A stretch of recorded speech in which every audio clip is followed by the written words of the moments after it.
You smell that? It smells like game day. It smells like a Clark show is loading. It is an Indiana Fever game day. Top of the morning.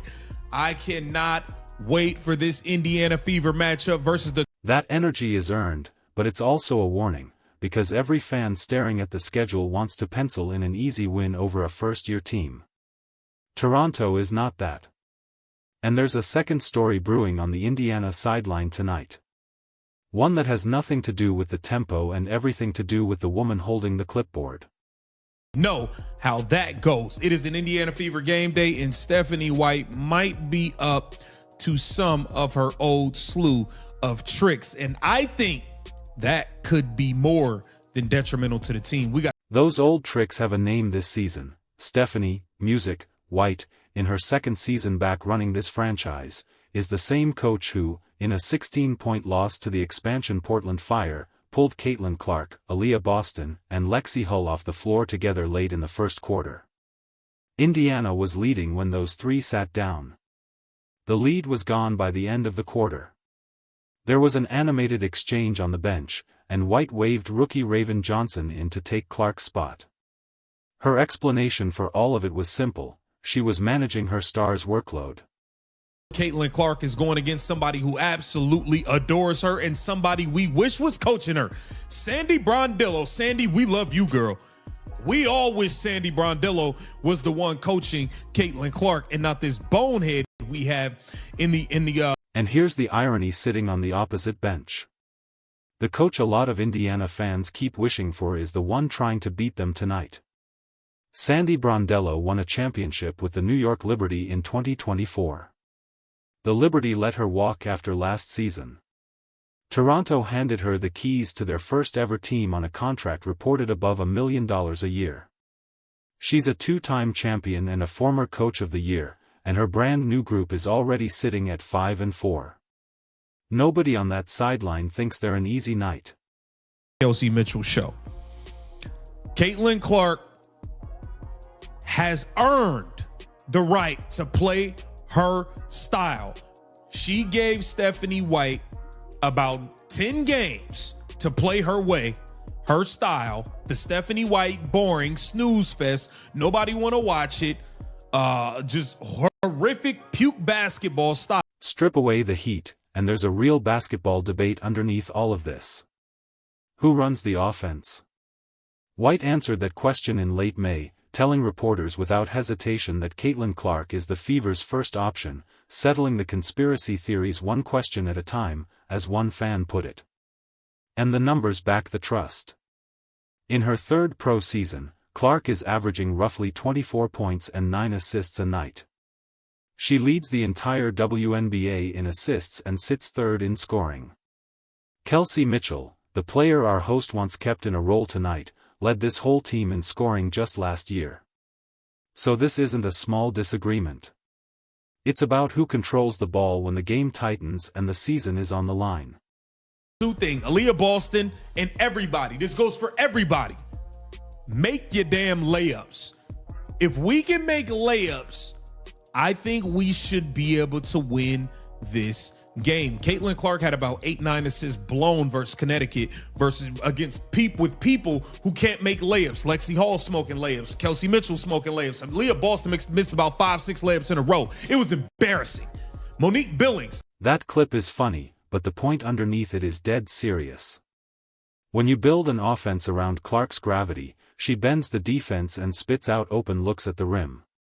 Indiana has been one of the highest scoring teams in the league this season, pushing up into the 90s on a good night, precisely because defenses have to honor her from 30 foot out. So when Aaliyah Boston, the franchise center they just locked up on a major extension, or Lexi Hull, or Mitchell, catch the ball under the basket with music, nobody home and clank it, that's not bad luck. Those are points Clark manufactured being thrown straight in the trash. Against a sloppy team, you can survive it. Against a disciplined one, those misses are the ball game. Layups. That is the second most important thing. The number 3 thing is being smart defensively. Brittany Sykes and Marina Mabrey are a deadly duo. Brittany Sykes is averaging 20 points a game. Brittany Sykes can absolutely score the ball. She's averaging 20 points, 4 assists, and a steal. So you need to play her smart. She wants to put her head down and get to the rim and get to the free throw line. You cannot be. And tonight is the disciplined one because of who Toronto put in that backcourt. Brittany Sykes is not a name you wave off. She made the All-Star team in 2025. She's a multiple-time All-Defensive selection. And Toronto signed her to a multi-year deal specifically to lock down the perimeter. Pair her with Marina Mabrey, the volume scorer Toronto pulled out of Connecticut in the expansion draft, and the locals are already calling it the $1 million backcourt. Now connect that to the warning in that clip. Sykes loves to attack downhill and live at the foul line, and Indiana has been one of the most foul-prone teams in the league. Every cheap whistle does two things at once: it hands a dangerous scorer free points, and it puts your own defenders in foul trouble against a team that wants exactly that. The game plan can't just be contain Sykes and Mabrey. It has to be contain them without sending them to the stripe. Without putting them on the free throw line, foul after foul after foul after foul. That is going to be very, very important. The fourth thing for this Indiana Fever team, bench production. Who is going to come off the bench and have a good game? We saw Maisha Hines-Allen step up a couple games ago. Sophie Cunningham stepped up last game and closed the show with 11 straight. This Indiana Fever team does. Then there's the bench, and this is where the math gets uncomfortable. Indiana's wing depth runs through Sophie Cunningham and Lexi Hull, two players who can genuinely swing a game. Cunningham was the Commissioner's Cup hero off the bench last year. But Hull was slowed by a hamstring problem in the preseason.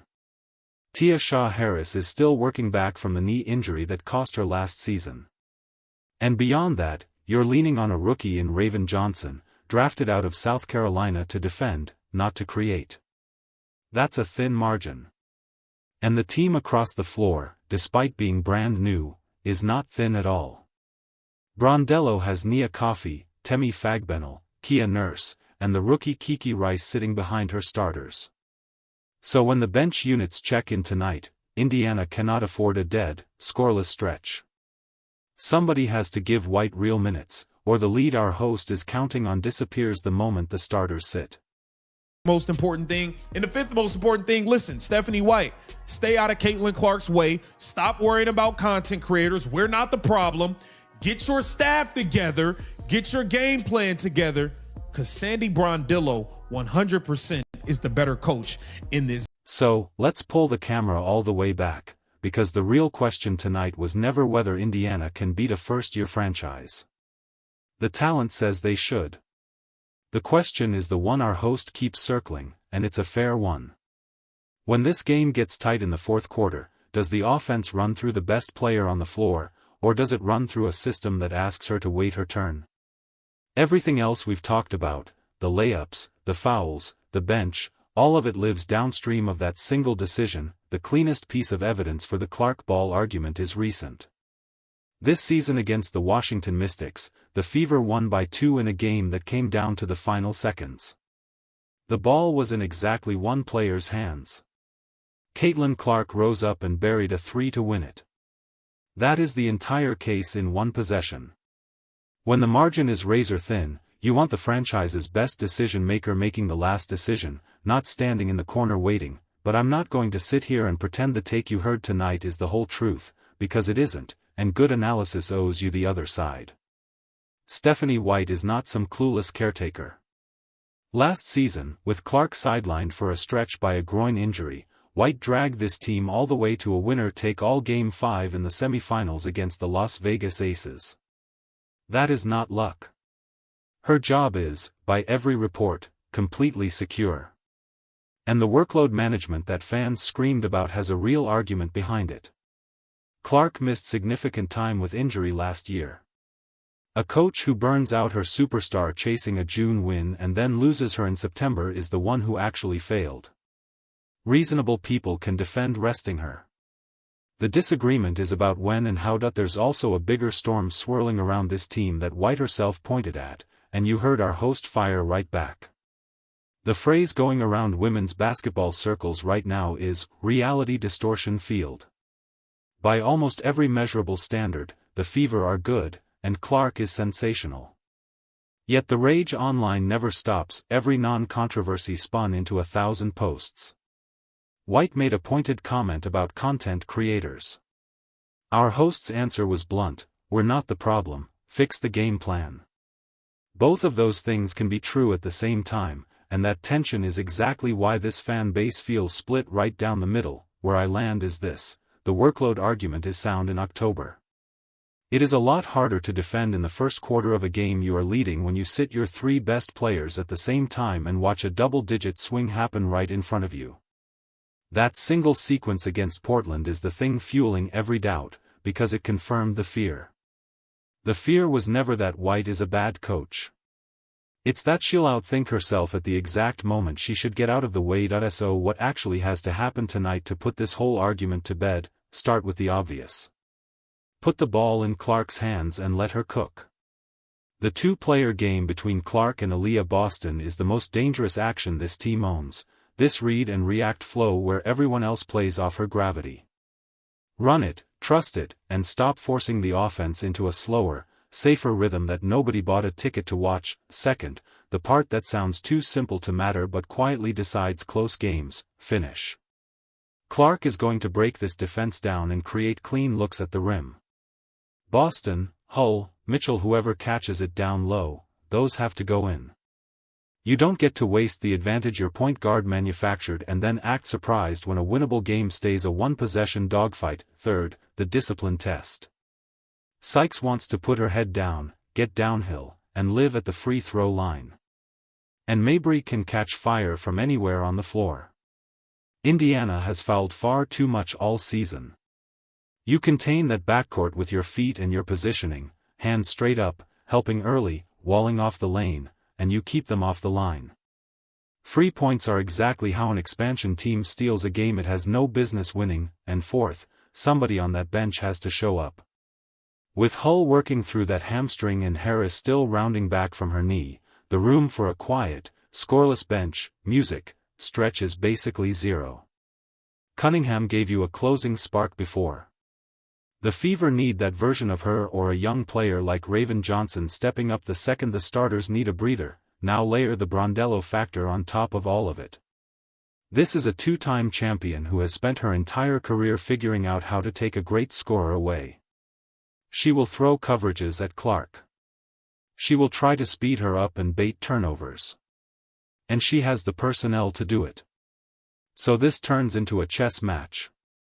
If White outcoaches a championship mind tonight, the whole conversation around this staff changes.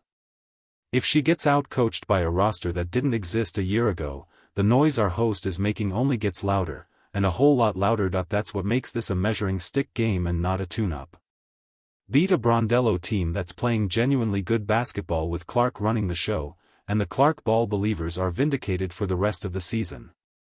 Drop it because of a substitution pattern or a parade of fouls, and every doubt about this coaching staff gets a fresh week of oxygen. So I'm putting it to you, and you have to pick one.